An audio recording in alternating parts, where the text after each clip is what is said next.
disponíveis aí para realizar a programação do CLP. Então, só retomando um pouquinho, então a gente viu, né, que o CLP é um dispositivo eletrônico cuja função é armazenar sequências lógicas referente àquele processo que eu quero automatizar, ok? E que para isso, né, existem algumas linguagens de programação para isso, ok? Então, para existir um padrão, né, uma padronização aí em relação às linguagens de programação, existe uma norma internacional, que é a norma IEC 61131-3, onde ela estabelece que todo e qualquer fabricante de CLP tem que seguir essa norma para projetar, para construir, né, confeccionar, instalar, realizar comunicações e também as formas de programação. Então, é uma forma de que qualquer fabricante de CLP, independente da marca, independente da origem do fabricante, seja brasileiro, seja europeu, seja norte-americano, enfim, qualquer que seja o fabricante, ele tem que seguir essa norma, esses requisitos, tá? Desde o projeto até o produto final, e nisso se inclui também a padronização das linguagens de programação. Então, ficou estabelecido pela norma IEC 61131-3 com relação às padronizações, com relação à programação. Então, vão existir, né, a norma, ela estabelece 5 formas diferentes de se programar o CLP, onde eu vou, como se fala, distribuir, né, categorizar em 2 grupos de linguagens de programação. Então, eu tenho linguagens textuais e linguagens gráficas, tá? Onde eu vou ter 2 linguagens textuais e 2 linguagens gráficas. O que seria uma linguagem textual e uma linguagem gráfica? A linguagem textual é aquela linguagem que você vai realizar através de texto, de escrita. Então, vai ser uma programação que vai ser mediante a escrita. Então, toda a estrutura da programação, ela é por texto, ela é escrita. Enquanto as linguagens gráficas, a programação ela é totalmente aí estruturada através de símbolos gráficos, né, de representações gráficas por desenhos, ok? Então existem essas 2 formas de se programar o CLP, ou de forma textual ou de forma gráfica, tá? Na linguagem textual, eu tenho 2 linguagens aí que podem ser utilizadas, que é a lista de instrução ou texto estruturado. Professor, tá? essas 2 linguagens gráficas, você escolhe trabalhar com qualquer uma dessas 2 ou depende do projeto que você vai executar? Tal projeto tem que fazer com textual, não adianta você tentar usar a Na gráfica. verdade, é o seguinte, as linguagens gráficas, elas são mais utilizadas quando a complexidade da automação ela é menor. Por quê? Por conta que uma linguagem gráfica, ela ocupa muito espaço na memória do CLP. Ah, sim, sim. Então, o que acontece? Quanto mais complexa for a sua automação, mais programação, mais linhas de programação você vai ter. Então, você vai exigir muito do CLP. Aí, consequentemente, para que você consiga fazer toda aquela complexidade de automação para aquele CLP, para aquele processo produtivo, você às vezes teria que comprar um CLP muito superior, sendo que você resolveria isso programando em linguagem textual, que vai ocupar muito menos espaço. Aquilo, num projeto, o que vai sempre se visar é custo-benefício. É a primeira coisa que é levada em consideração. Ele não vai levar em consideração, o programador acha mais fácil programar. Não. Se vira. Falei assim, o cara ele fala, eu tenho tanto para projeto, e desse tanto enquanto X vai ser reservado para o hardware, para a estrutura. Então, se você quiser matar um orçamento só por uma conveniência de programação, não é muito inteligente quando você está ali trabalhando num projeto.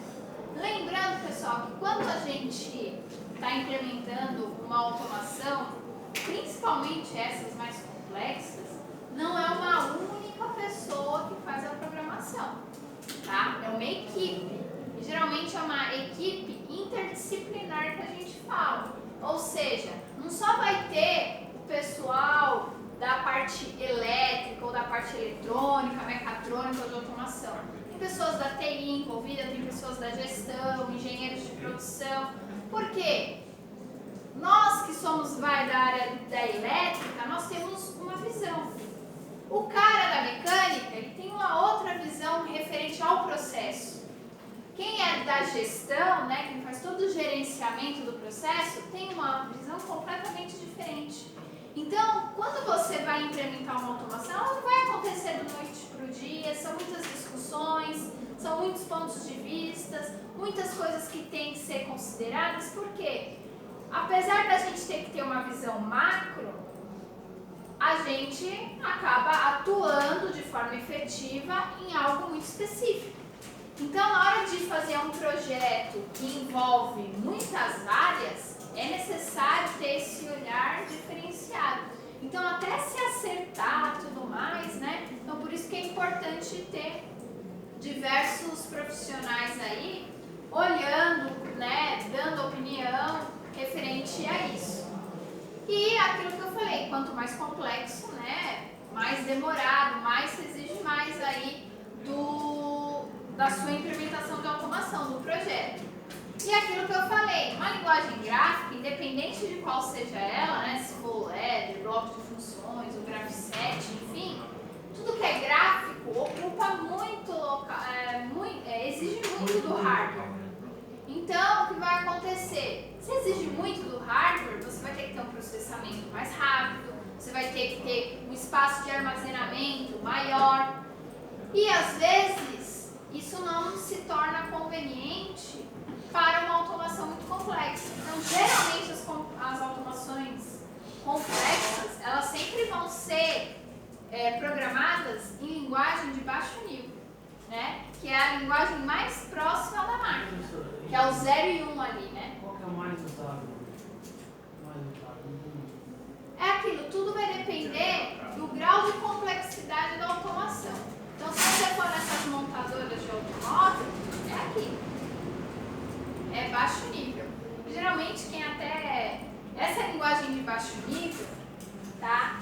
Ela é aquilo que nem eu falei. Desculpa, a gente vai chegar a ver ela, essa? Não? Não. Isso aqui quem vê mesmo é programador, quem é da área de desenvolvimento de software. Tá? Por quê? Essa aqui, essa linguagem, né, de programação, a lista de instrução, ela é a linguagem, né, de baixo nível. O que significa baixo nível? Não significa que ela é ruim, tá? Esse baixo nível não significa que ela é ruim.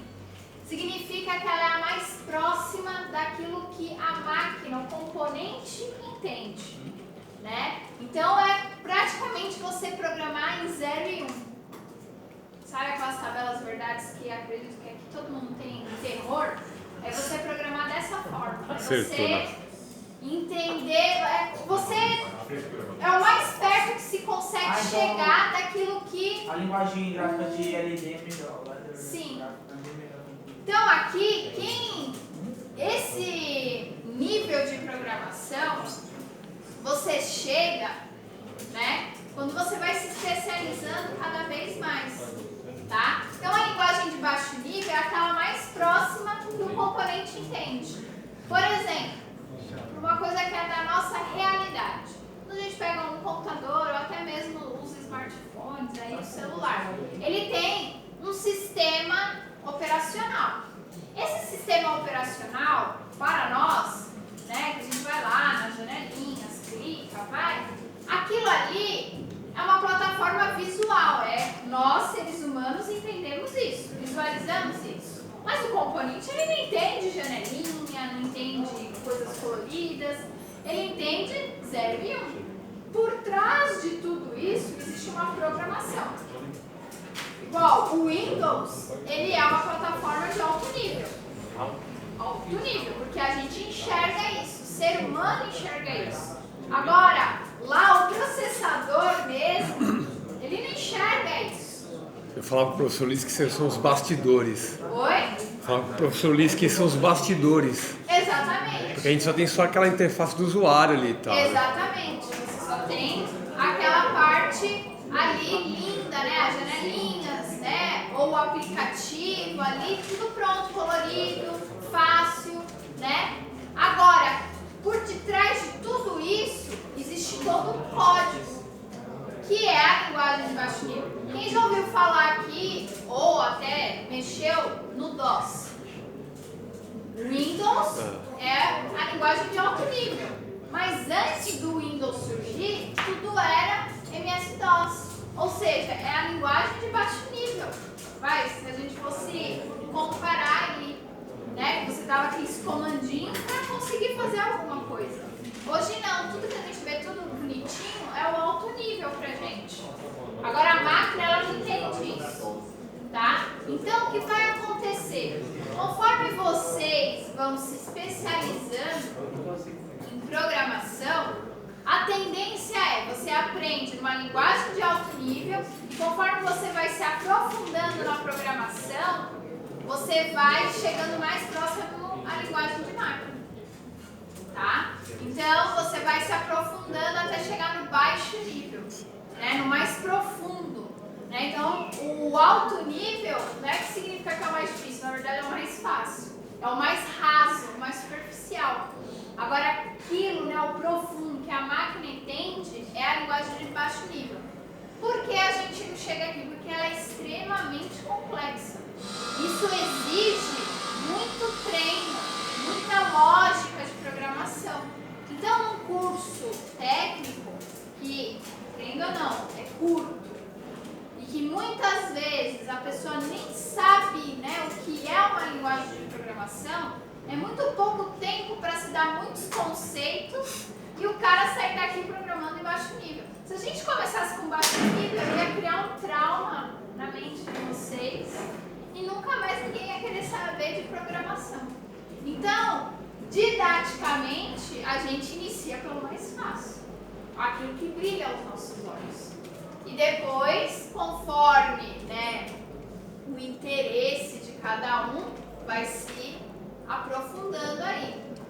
Aqui, né, no curso técnico, tirando o curso de informática, eletrônica, isso que eu ia perguntar. técnica, a gente não vai ver baixo nível. Certo. Agora, o pessoal da informática, eles têm por obrigação, eles ficam, na verdade, eles ficam o curso todo. Certo. E outra, eles têm outras disciplinas que vão dar um embasamento para construir todo um raciocínio lógico para programar em baixo nível. Nós não temos apoio de disciplinas nesse nível para fazer isso, tá? Já o pessoal da informática, eles têm lógica de programação, eles têm algoritmos, eles têm outras estruturas que vão auxiliar eles, né, a estruturar um pensamento lógico, tem ferramentas adequadas para isso, né, para que eles consigam programar nesse nível. Mas eles têm isso o curso inteiro, o curso todo é nisso. Por isso que os caras entendem muito de software. Agora, quando você joga na mão deles o hardware, para eles é um ET. Eles só veem o que está por trás. Eles veem os bastidores, entendeu? Nós fazemos com que aquilo brilhe aos olhos das pessoas. E é aquilo que eu falei, é tudo todo mundo ajudando todo mundo ali. Então, geralmente, em grandes automações, né, então numa linha de produção, você vai ter um cara de desenvolvimento de software junto à equipe, porque o cara ele tem facilidade de traduzir aquilo que você quer. Então você vai chegar, eu preciso disso, vai fazer isso. Então ele tem essa facilidade, porque é da formação dele, já criar estruturas lógicas. Ah, então é assim que vai funcionar? São essas as etapas? Sim. Ah, então isso tem que acontecer se isso, isso e isso. Então o cara vai lá, beleza. Então ele vai lá e traduz tudo isso num código. E geralmente é numa linguagem de baixo nível. Tudo em inglês. Tá? Como se fala, tudo é em inglês, né? Porque tudo começou lá, né? Então geralmente são comandos, né? Com códigos em inglês. E outra coisa, né, gente? Não tem como fugir. A área técnica, independente se é informática ou não, a gente não consegue fugir do inglês. O inglês não é uma opção, né? É uma obrigatoriedade já. Porque a gente vai ver componentes, manuais, né? Tudo está em inglês, né? E a tendência, né? Agora com os chineses entrando no mercado, né? É vir também, né? Em mandarim aí, né? Então facilita.